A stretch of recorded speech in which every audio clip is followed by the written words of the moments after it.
Oke, selamat pagi Bapak Ibu semuanya. Di sini saya sedikit tutorial untuk cara pengisian formulir Motis. Kita fokus di selatan aja di Kiara Condong karena kita keberangkatan semuanya dari stasiun Kiara Condong, Bandung ya. Nah, di sini untuk keberangkatannya lebih sedikit dari tahun-tahun sebelumnya. Ada Kiara Condong, Tasikmalaya, Sidaraja, Kroya sampai Purwosari. Itu lebih pendek dibanding tahun yang lalu. Lalu bagaimana kalau rumah-rumahnya yang ada yang di Maos atau misalkan di Klaten yang nggak ada pemberhentiannya? Ini Bapak Ibu kondisikan sendiri rumah kalian yang lebih dekat itu ke stasiun mana? Kroya, misalkan di Maos ya, lebih dekat ke Kroya atau ke Gombong? Ya gitu. Begitupun Klaten lebih dekat Lempuyangan. Nanti yang di checklistnya yang Lempuyangannya. Gampang ya. Nih saya ambil contoh untuk Kelempuyangan misalkan di sini. Untuk transit juga di sini kita tidak ada transit, jadi dari Kiara Condong ini langsung ke tujuannya ke Purwosari, jadi tidak perlu naik turun kereta. Itu ya, tambahan sedikit. Oke, kita pindah ke bawah. Di sini ada arus mudik dengan arus balik. Nah, saya fokus di arus mudik dulu. Untuk tanggal 1 Maret, untuk 1 Maret hari ini yang dibuka adalah tanggal 11 April sampai dengan 15 April. Jadi hanya 5 hari. Lalu untuk tanggal 16 sampai dengan tanggal 20 ini nanti dibukanya tanggal 1 April. 1 April ya. Jadi fokus di tanggal ini untuk 1 Maret. Pengisiannya gampang. Jadi misalkan Bapak Ibu untuk mudik tanggal 12 misalkan, tinggal di checklist saja tanggal 12-nya. Lalu untuk arus balik sama juga. Yang dibuka di tanggal 1 Maret hari ini itu tanggal 30 sampai dengan tanggal 4 Mei. Lalu tanggal 25 sampai dengan 29-nya ini dibuka di tanggal 1 April. Jadi ini masih belum bisa dipesan sampai dengan akhir Maret sekarang ya. Misalkan pulang di tanggal 2 Mei misalkan, tinggal di checklist saja. Pengiriman melalui stasiun Kiara Condong misalkan Kircon.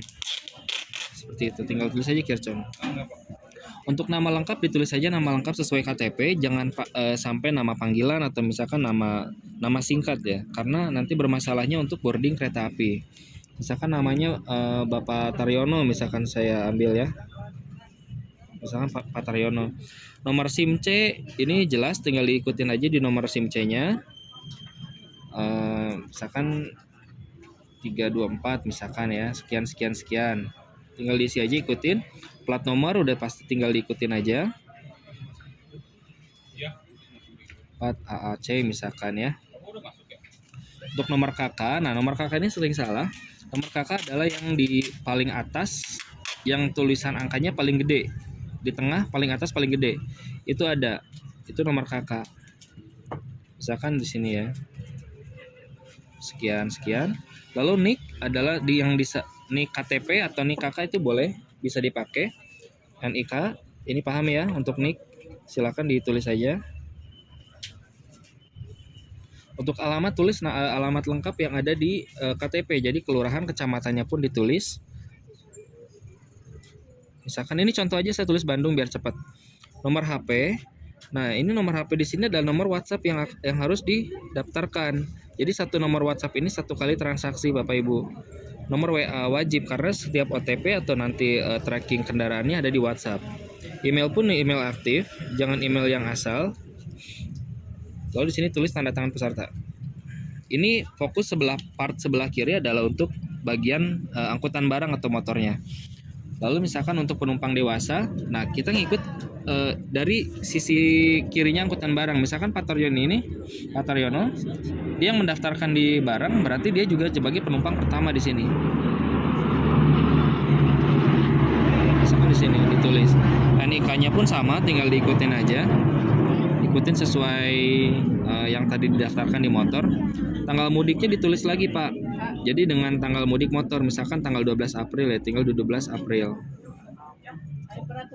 Nah, untuk tanggal baliknya misalkan tanggal 2, ditulis aja 2 April. 2 April. Nah, misalkan nama istrinya kedua, misalkan nama istrinya adalah Silvi ya. Misalkan nama Silvi. Tulis nick Silvinya juga 32731 misalkan contoh, sekian sekian sekian. Tanggal mudiknya sama, ini nggak boleh beda.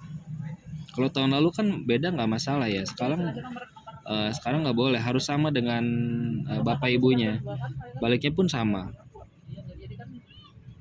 misalnya gitu. Lalu penumpang infan, kalau misalkan bapak ibu punya anak yang usianya di bawah 3 tahun atau misalkan 2 tahun atau 1 tahun, ini ditulis namanya, misalkan namanya Hasan. Hasan ditulislah tanggal lahirnya, misalkan tanggal 1 misalkan bulan 2 misalkan, kayak gitu ya, tahun 2023 misalkan. Tanggal mudiknya ikutkan sama 12 April misalkan sama. Nah ini infan 2, kalau misalkan ada bayinya kembar itu ditulis lagi, tapi jarang ya. Nah baru tanda tangan peserta. Ini yang sisi kanan adalah untuk angkutan penumpangnya, angkutan penumpang keretanya. Jadi nanti dalam kereta itu satu rangkaian namanya kereta motis. Jadi nggak ikut lagi kereta reguler dari kereta reguler KAI atau PSO dari kereta api Kutujaya atau Kahuripan, itu kita nggak pakai. Namanya kereta motis. Tinggal kasih ke panitia, nanti ditandatangan oleh panitia. Di sini nanti di stempel, itu baru valid. Gitu ya. Bisa dipahami ya Bapak Ibu. Terima kasih. Selamat siang.